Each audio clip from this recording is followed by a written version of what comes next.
fala wa rabbika la yu'minuna. Jadi di awal ayat itu Allah istilahnya itu berkosam, bersumpah, fala wa rabbika, demi Tuhan kalian, la yu'minuna, pada hakikatnya mereka itu tidak beriman. Jadi ini mohon untuk diperhatikan ayat ini para jamaah. Fala wa rabbika la yu'minuna hatta yuhaqqimuka, sampai mereka itu menjadikan kamu wahai Muhammad sebagai hakim. Maksudnya kalau panjenengan para jamaah punya persoalan apapun, punya problem apapun, maka persoalan kita ini harus kita selesaikan dengan merujuk kepada ketetapan baginda Nabi Muhammad SAW. Bahkan di situ Allah bersumpah, fala wa rabbika la yu'minuna hatta yuhaqqimuka fima syajara bainahum. Nah, di situ ada fima. Jadi fima itu faedahnya adalah umum. Pada semua apa-apa, fima syajara bainahum. Jadi bisa artinya pada semua apa-apa yang terjadi di tengah-tengah mereka, atau semua yang terjadi atau yang mereka perselisihkan di tengah-tengah mereka. Tsumma la yajidu fi anfusihim harajan mimma qadaita. Kemudian mereka tidak mendapati di dalam hati mereka itu perasaan ragu atau perasaan sempit mimma qadaita, dari apa-apa yang telah engkau putuskan. Kita ketahui para jamaah, baginda Nabi Muhammad SAW, junjungan kita, Nabi kita, teladan kita, itu beliau diperintah oleh Allah di banyak ayat ya. Insya Allah nanti akan saya sebutkan ayatnya, untuk mengatur kehidupan manusia ini hanya dengan apa yang diturunkan oleh Allah.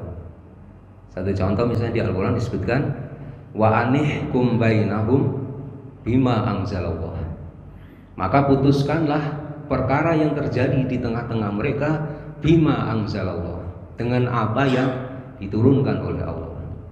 Yang diturunkan oleh Allah tentu maksudnya adalah wahyu yang sampai kepada Nabi kita, Nabi Muhammad. Sehingga baginda Nabi, kalau panjenengan perhatikan di dalam sirah, beliau kalau ditanya sesuatu, maka beliau tidak akan pernah memberikan jawaban sampai datang wahyu yang menjelaskan kepada beliau. Pernah suatu saat beliau itu sampai ditegur oleh Allah ya, waktu ditanya oleh orang-orang Yahudi tentang ruh. Jadi Nabi Muhammad itu pernah ditanya oleh orang Yahudi tentang ruh. Kemudian Nabi kita, Nabi Muhammad ya, mengatakan baik, besok akan saya jawab. Nggak pakai insya Allah ya, nggak pakai insya Allah. Maka kemudian ditegur oleh Allah Subhanahu wa Ta'ala, wala taqulanna li syai'in, janganlah kamu wahai Muhammad mengatakan sesuatu, maksudnya baik akan saya jawab besok, illa ayyasha Allah, kecuali ya atas apa yang dikehendaki oleh Allah Subhanahu wa Ta'ala. Jadi di situ itu disebutkan baginda Nabi Muhammad SAW itu harus mengatakan insya Allah dulu. Jadi inni fa'ilun dalika goda illa ayyasha Allah. Baru setelah kemudian turun ayat yang menjelaskan tentang ruh, baginda Nabi memberikan jawaban. Termasuk pernah beliau itu ditanya oleh seorang wanita namanya Khawlah binti Sa'labah. Jadi waktu itu beliau dizihar oleh suaminya. Zihar itu suami mengatakan kamu itu seperti punggung ibu saya. Jadi maksudnya suami tidak mau lagi mengumpuli istrinya. Kalau di tradisi jahiliyah, wanita yang dizihar itu ditalak, anak talak. Makanya Khawlah itu bertanya pada Nabi, karena belum ada wahyu yang turun kepada beliau, beliau menunda, tidak mau memberikan jawaban meskipun didesak berkali-kali. Jadi itu menunjukkan kepada kita para jamaah bahwa junjungan kita Nabi Muhammad SAW itu di dalam memutuskan segala sesuatu pasti berasal dari wahyu ya. Bahkan apa yang beliau katakan itu adalah wahyu, bukan berasal dari hawa nafsu. Wa ma yantiqu anil hawa in huwa illa wahyu yuha. Jadi di situ disebutkan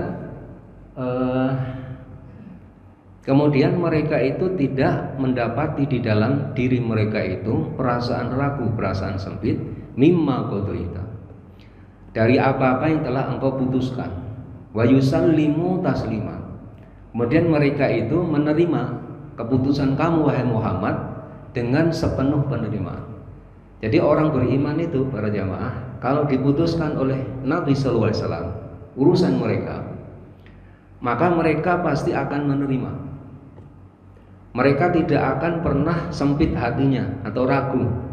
Ini jangan-jangan keputusan di dalam Islam ini kurang baik. Kalau ada anggapan seperti itu, berarti keimanannya bermasalah.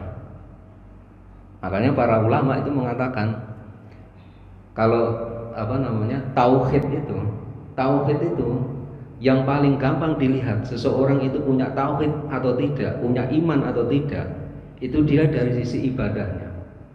Kalau ibadahnya selalu sejalan dengan Quran dan Sunnah, itu orang punya tauhid. Meskipun kita juga wallahu alam bisawab, cuma itu indikasi bahwa orang itu punya iman. Karena iman itu refleksinya adalah ibadah. Ibadah itu begini para jamaah, kalau diterangkan ulama, yang dimaksud dengan ibadah itu adalah tadallul wal inqiyad. Jadi merendahkan diri atau al-khudu, dan al-inqiyad, mengikuti. Tentu yang dimaksud mengikuti dan merendahkan diri di hadapan Allah Subhanahu wa taala.